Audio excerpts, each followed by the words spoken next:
You're online, it's 11 p.m., and you're staring at a $200 jacket you definitely don't need, but absolutely want. Then you see it, that little green button. Pay in 4 interest-free payments of $50. Interest-free, the jacket's yours, you only pay $50 today, and the rest is future use problem. Except 2 weeks later, you forgot.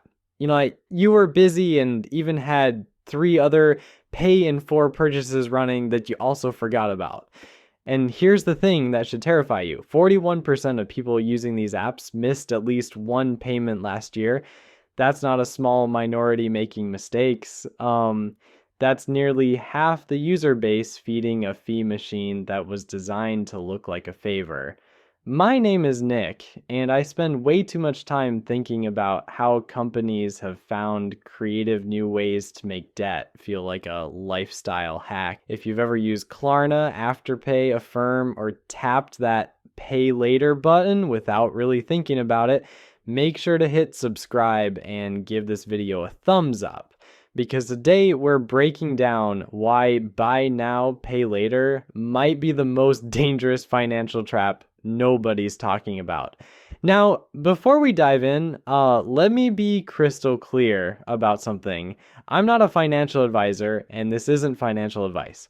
What I am is someone who's watched the buy now, pay later industry explode from a $2 billion niche in 2019 to over $127 billion in 2026. That's not growth. That's a financial wildfire. And when something grows that fast, someone is making a lot of money. Spoiler alert, it's not you. Let's start with the numbers, because when I tell people what's actually happening in this space, they usually assume I'm exaggerating. The buy now, pay later market in America hit over $107 billion in 2025. By 2031, it's projected to reach $258 billion. We're talking about a payment method that barely existed a decade ago now, processing more money annually than the GDP of most countries. Over 86 million Americans now use BNPL services. 86 million, that's roughly 1 in 4 adults. And the growth isn't slowing down. Holiday 2025 alone saw shoppers drop $10.1 billion through BNPL between November and Cyber Monday. That's a 9% increase from the year before. But here's where the numbers get really interesting. And by interesting, I mean absolutely terrifying from a financial planning perspective. According to the Federal Reserve, nearly 24% of BNPL users have made a late payment. Well, that's up from 18% just a year earlier. The trajectory is going the wrong direction. And a Motley Fool study found that 29% of users have missed a payment at some point. Among Gen Z users, that number climbs even higher. But wait, there's more. 41% of BNPL users report having made a late payment in the past year, according to LendingTree. That's up from 34% the year before. And here's the kicker. Only 47% of BNPL users actually plan their payments ahead of time. The rest either track loosely or, and this is a direct quote, lose track altogether. Let me say that again. More than half the people using these services don't actually know how much they owe or when they owe it. Now, you might be thinking, well, Nick, at least these are interest-free loans. That's better than a credit card, right? And if that's what you're thinking, I hate to be the bearer of bad news, but that's exactly what they want you to think. Here's the thing about buy now, pay later that the companies definitely don't want you to understand. The interest-free part is only true for short-term pay in 4 loans and only if you pay on time. Miss a payment, Afterpay charges $8 or 25% of the transaction, whichever is less. Miss one payment on a $50 purchase, that's $8 gone. Klarna generated $472 million in what one competitor called junk fees in 2024 alone. That's 70% of their total revenue coming from things like Late fees, reminder fees, and snooze fees. Yes, you can pay a fee to delay your payment. They've literally monetized procrastination. And those longer term financing options, Affirm charges up to 36% APR on loans longer than pay in FOC4. That's not interest free, that's credit card territory with better marketing. But late fees are just the beginning. The real cost of BNPL isn't measured in dollars, it's measured in behavior change. Here's how the psychology works, and this is where it gets really insidious. When you see a $200 item with a pay in 4 option, your brain doesn't register it as $200. It registers it as $50. This is called the pain of paying phenomenon. Splitting a cost over time literally reduces the psychological discomfort of spending money. Studies show that consumers spend significantly more when BNPL is an option. One analysis found that businesses offering BNPL see a 27% increase in sales. That's not because people suddenly need 27% more stuff. It's because the payment method tricks their brains into thinking everything is affordable. You might be thinking, but Nick, I always pay on time. I'm not one of those people. And if that's what you're thinking, I hate to be the bearer of bad news, but you're exactly who they're counting on. Because even if you never miss a payment, you're still spending more than you would without the option. Remember that 27% sales increase for merchants? That's coming from somewhere. It's coming from your wallet. Let me paint you a picture of how this actually plays out. You're shopping online. You need a new pair of running shoes, budget $80.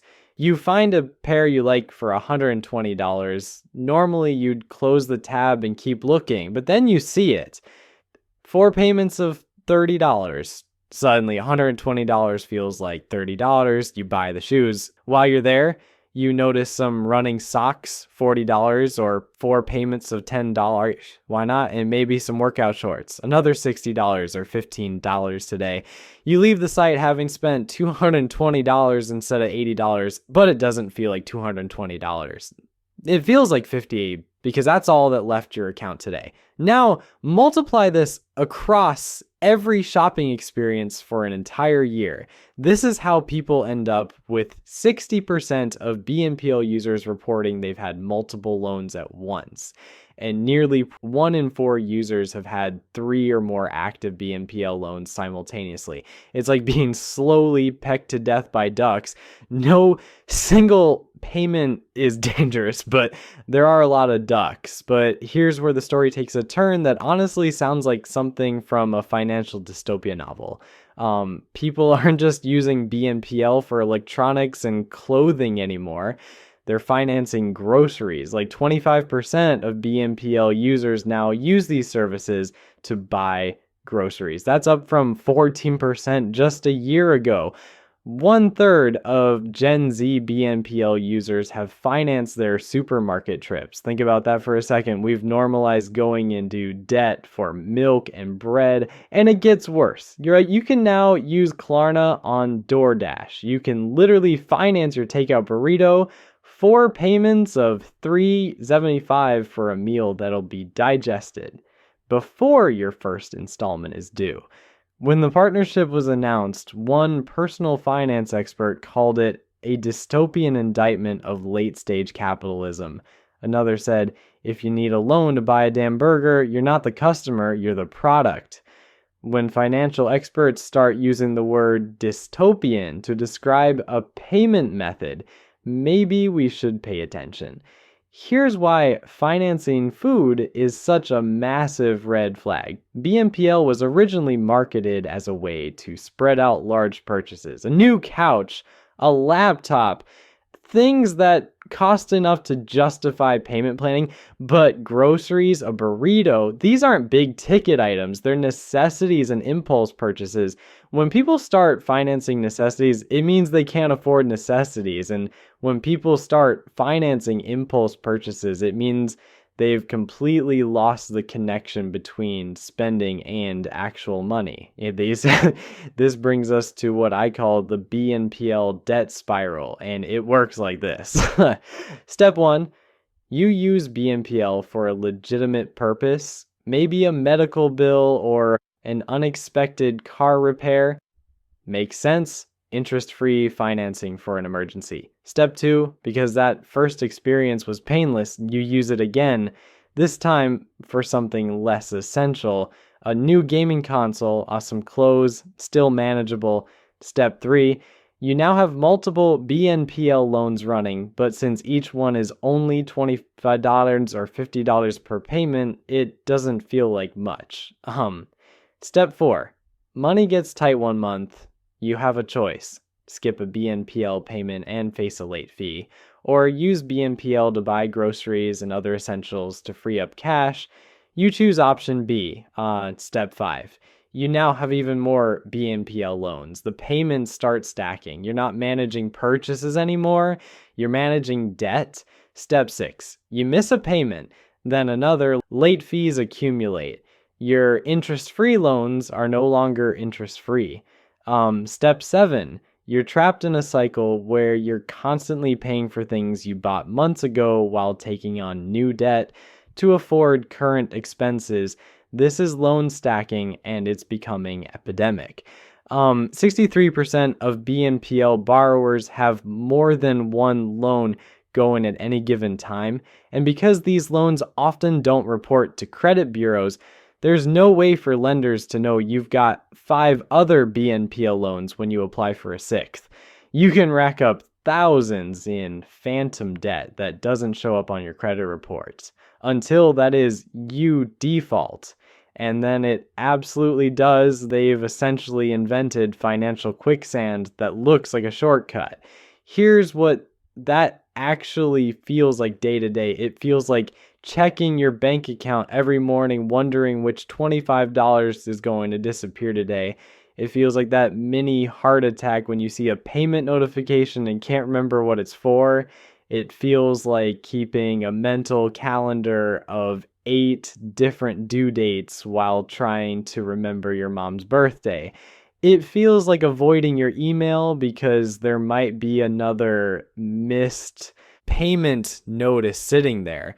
It feels like wanting to buy something you actually need, but hesitating because you're not sure if you can handle another set of payments on top of the ones you've already lost track of. Here's the math that most people never bothered to calculate. Let's say you're an average BNPL user. You've got 3 active loans running simultaneously. One's for $400 TV, one's for $200 in clothes, and one's for $150 in random stuff. That's $750 in total debt split across 12 different payment dates over the next 2 months. At any given time, you've got payments coming due every few days. Miss one, and you're looking at $8 to $15 in late fees. Miss a couple, and suddenly your interest-free purchases cost you 10% more. But here's the really insidious part. While you're managing these 12 payment dates, you're still shopping because the payments are small, because everything feels affordable, because the BNPL button is right there at checkout. Before you know it, you've got 5 active loans, then 8, each one individually manageable, collectively. A financial nightmare. The average BNPL user now spends about $244 per month on these services. That's up 21% from just a year ago. For people in their 20s and 30s who are the heaviest users, that money could be going into retirement accounts, emergency funds, or paying down other debt. Instead, it's servicing a constant rotation of small loans for stuff they could have just waited to buy. The Consumer Financial Protection Bureau found that BNPL users are more likely to have subprime or deep subprime credit scores. They carry higher balances on other unsecured debt, an average of $871 more in credit card debt and $50 or more in personal loans compared to non-BNPL users. They're not using BNPL as a sophisticated cash management tool. They're using it because they can't afford to pay for things outright. More than half of BNPL users admit they've used the service to make purchases they otherwise couldn't afford. That's not financing, that's living beyond your means with extra steps. But perhaps the most concerning trend is what this is doing to an entire generation's relationship with money. Yeah, 50% of Gen Z and millennials say they prefer BNPL over credit cards. On the surface, that sounds reasonable.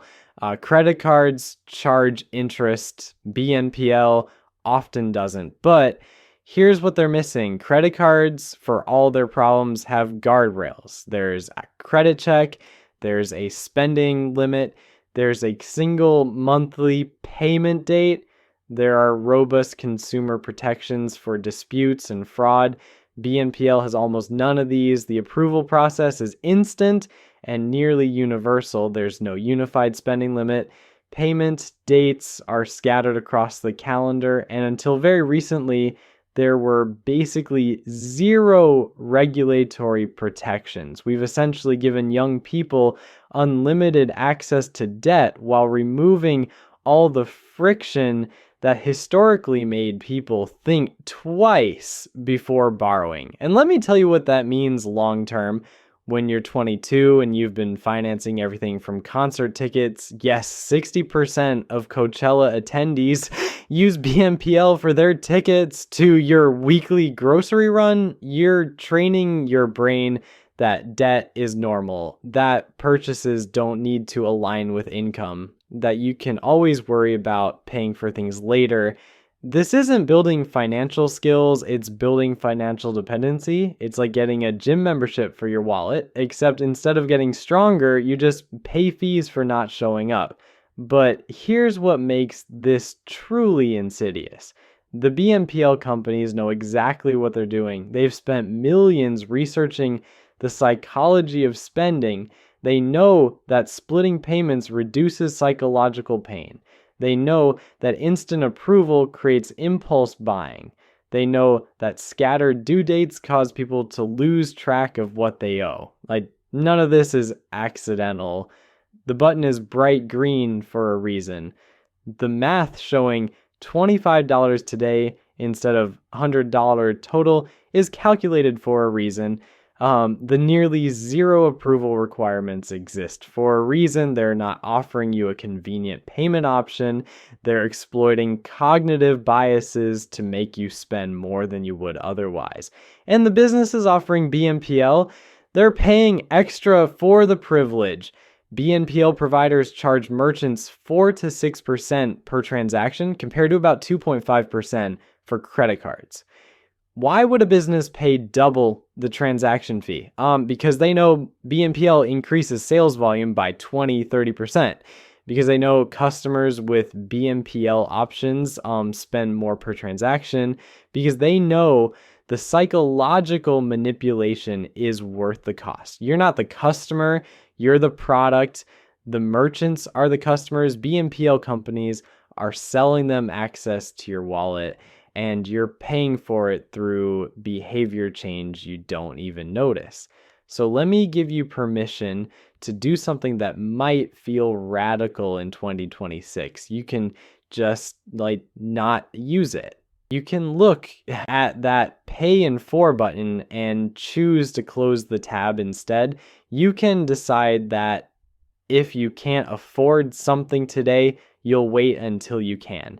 That's not financial failure. That's not being left behind. That's recognizing that a system designed to make you spend more isn't actually doing you any favors. The BNPL companies have spent millions convincing you that paying for things immediately is old-fashioned, that splitting everything into installments is just how smart people shop now. But you're not failing at modern finance by refusing to participate. You're opting out of a game that was rigged before you sat down. So here's my actual advice, and I want to be practical here because just saying Don't use BNPL isn't helpful if you're already in the cycle. First, if you're currently using BNPL, run the real numbers, count your loans right now. Open every app, check every email, figure out exactly how many active loans you have and when each payment is due. Most people who do this are shocked by the number. You can't fix a problem you don't understand. Second, stop the bleeding. Commit to not opening any new BNPL loans until you've paid off the existing ones. I know that sounds obvious, but the entire BNPL ecosystem is designed to make you keep adding loans. You have to consciously opt out. Third, consolidate your mental accounting.